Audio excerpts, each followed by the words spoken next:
Hi, this is Hiki with the Lost Samba podcast, and today we're going to visit the biggest town in Brazil, the richest town in Brazil, the center of Brazilian economy, São Paulo.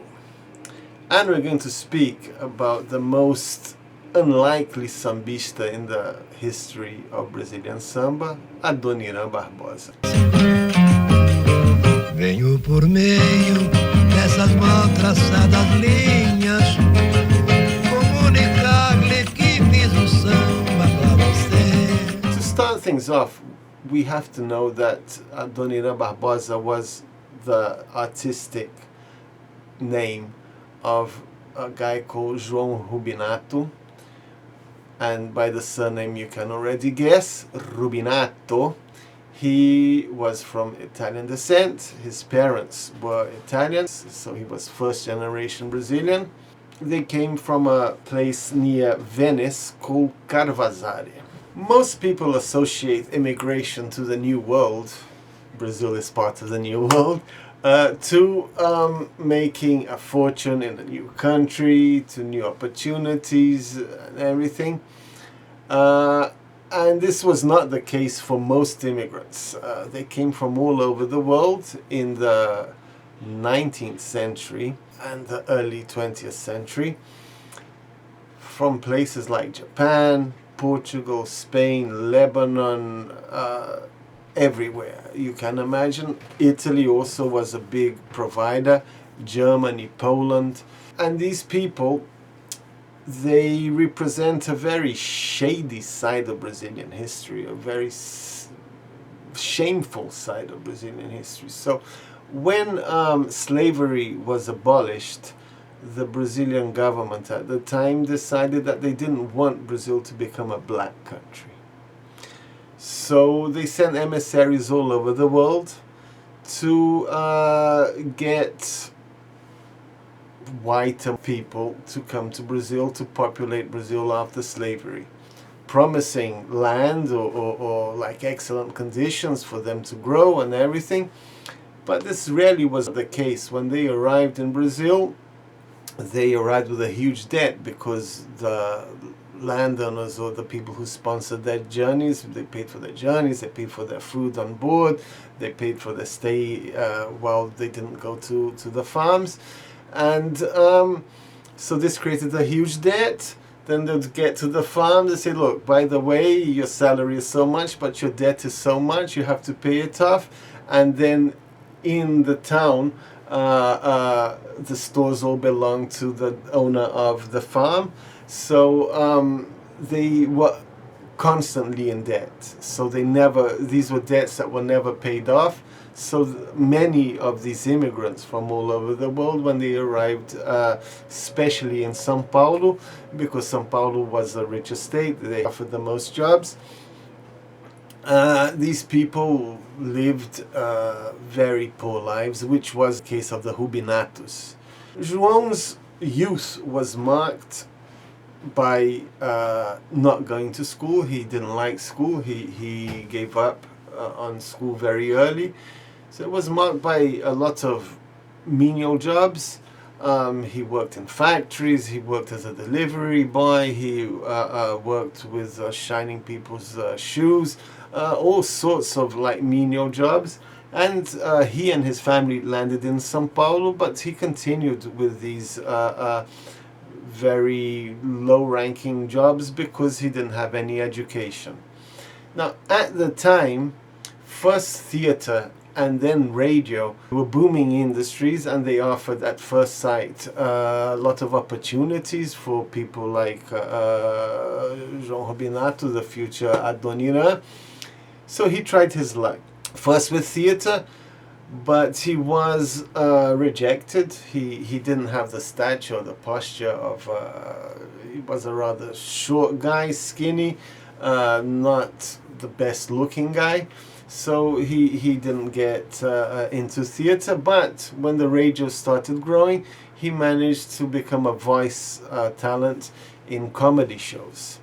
One thing that's important to know about Adoniran, he had this knowledge of the radio and how to talk to the masses through the radio medium. And he also learned comedy. So differently to most artists at the times that they wanted to present themselves as like glamorous, successful singers, Adoniran took a different route.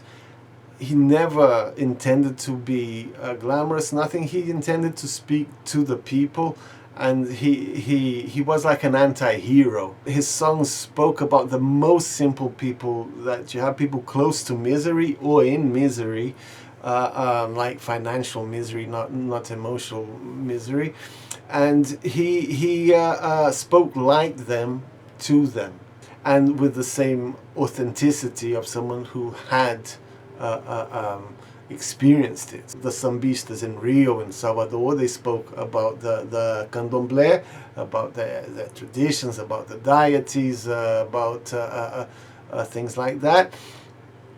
Or they presented themselves as successful singers, and they never talked about their miserable conditions.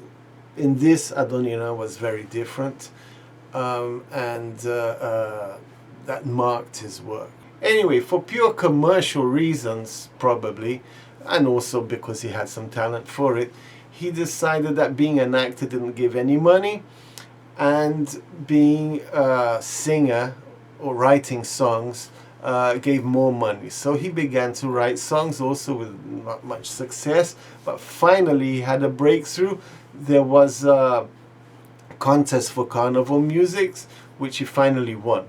So he won this contest. He was hired by the radio station to write songs and to be one of their musicians, right? Also not a huge success. You can't also write one song every week, but he started to write songs, and that became his, and he started to sing also, although he didn't have a great voice. His voice was relatable to people related to his voice. Finally, he wrote his big hit, right, which ironically wasn't a hit in São Paulo where he lived. It was a hit in Rio, and it's the song that I'm going to play today, Trem das 11. It reflects his state of, or his personality. Very simple lyrics, easy to relate to, not at all, not 1% profound. It's just about a guy who can't stay with his girlfriend because he has to stay with his mother. That's the song is about that.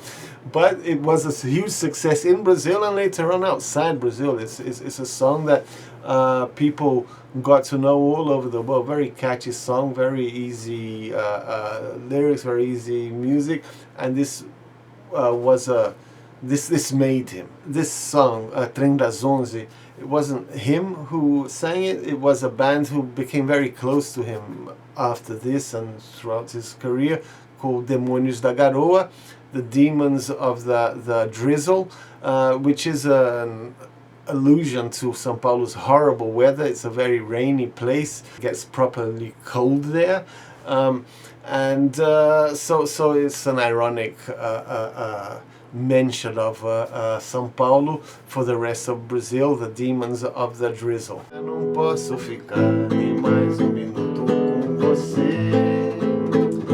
Sinto muito amor, mas não pode ser. Moro em Jaçanã. Se eu perder esse trem que sai agora às 11 horas, só amanhã de manhã.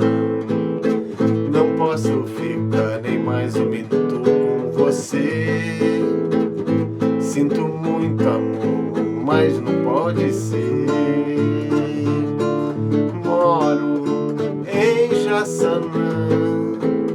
Se eu perder esse trem que sai agora às 11 horas, só amanhã de manhã.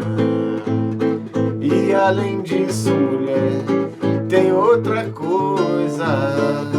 Minha mãe não dorme enquanto eu não chegar.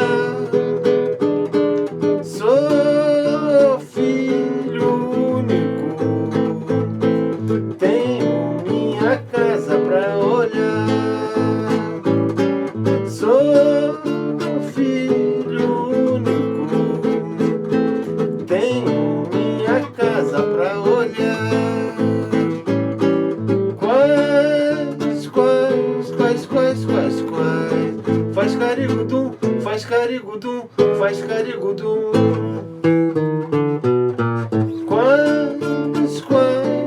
Quais, faz carigudum, faz carigudum, faz carigudum. Vinícius de Moraes, the biggest poet of the Bossa Nova, describes São Paulo as a tombstone of samba. Right? São Paulo and the rest of Brazil wasn't related to happiness, to samba. São Paulo is still and was always an industrial town. There was a coffee industry before that made it rich, which was the industry that attracted all this immigration. And once the foreign immigration stopped, it started receiving immigration from the rest of Brazil. It started growing and growing and growing and growing. There were many factories there. The immigrants from outside and from inside Brazil, they all went there with the mentality to work hard and to make, to improve their life conditions. So it was a serious town. A good success example of this is President Lula. His mother came as an immigrant from Pernambuco. He lived in abject poverty when he was a child. He eventually got into the union, the factories that produced cars for the country. They were all in São Paulo, and he started to get into politics, and he eventually became the most popular president that Brazil has ever had, the first president from the working class in Brazil. Was elected 3 times. He's in his 3rd mandate, despite all the tricks and dirty tricks, may you say, that was set by the ruling classes and are still set by the ruling classes. He's very rejected by the rich and powerful who have normally been in power in Brazil. Samba in São Paulo doesn't come directly from the candomblé, doesn't come directly from ex-slaves. It comes from the leisure time of the working class. People would gather in bars, in someone's house, and do samba because that was the only song that came to mind. They could have played rock and roll, tango, forró, reggae, but the music of Brazil was samba, so they did samba. But it's like something rootsy in São Paulo. It doesn't have, the history ends there, right? São Paulo, it's a big town. There was a night scene. It wasn't as glamorous as the one in Rio, but there was a night scene around samba, and there were nightclubs and everything. And Adoniran, right now he was Adoniran because after this success he became known as Adoniran Barbosa. He was a notorious member of the nightlife scene. There were restaurants and bars with a table reserved just for him. So he was like a notorious figure of this scene. Now, there's another aspect to this, that even before the Portuguese arrived, right, the Indians in São Paulo and the Indians of Rio were rival. These Indian tribes, they fought each other. When the Portuguese arrived, they colonized Brazil, the rivalry continued. So São Paulo received a different kind of immigration than Rio. It was, as the immigration that came later, was people who were like poorer and people looking for opportunities. It was always São Paulo's trademark. While in Rio, it received the court, it received so it had the administration, it had the very rich people. The Paulistas see the Cariocas until this day as posers. You are now as rich people without anything in their head. And the Carioca sees Paulistas as uninteresting and hard-working people, right? They're not part of the samba, they're not part of the party.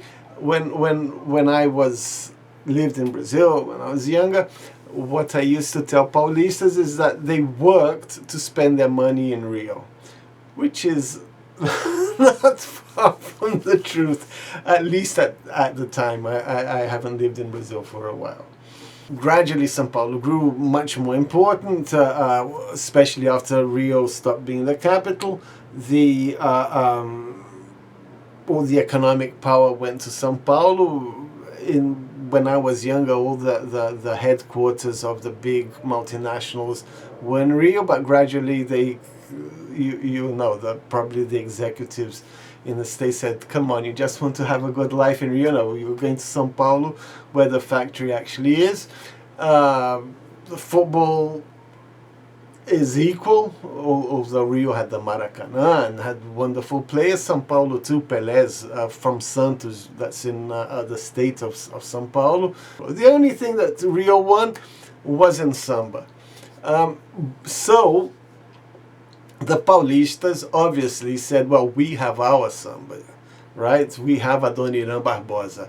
So in São Paulo, he until this day, he's adored, right? Not because he's the best sambista in Brazil, but because he's a sambista from São Paulo. He is very good. I'm not saying that he isn't, but he's like a resistance to carioca preponderance in samba. Nowadays, São Paulo has a samba parade that rivals to Rio, but Rio obviously is much more beautiful. Foreigners relate samba to Rio. They go and watch the parade in Rio. It's the parade that goes on TV. But in São Paulo, I've never been to the carnival there. It's probably more rootsy and more authentic. More recently, the few artists who actually say something in Brazil, who are like 100% commercial, the newer artists, they all come from São Paulo. At the time of hip-hop, there was Mano Brown. He was like the best Brazilian hip-hopper, and he really said things, important things, and he really expressed things with the heart, and he didn't have a commercial goal in his work. He spoke about very important issues, and now there's Emicida, also from São Paulo, who's also a big voice for the popular causes. In the 80s, with the appearance of goths and punks and everything, Rio lost its pose as being the center of Brazilian culture. And the 80s made much more sense in São Paulo.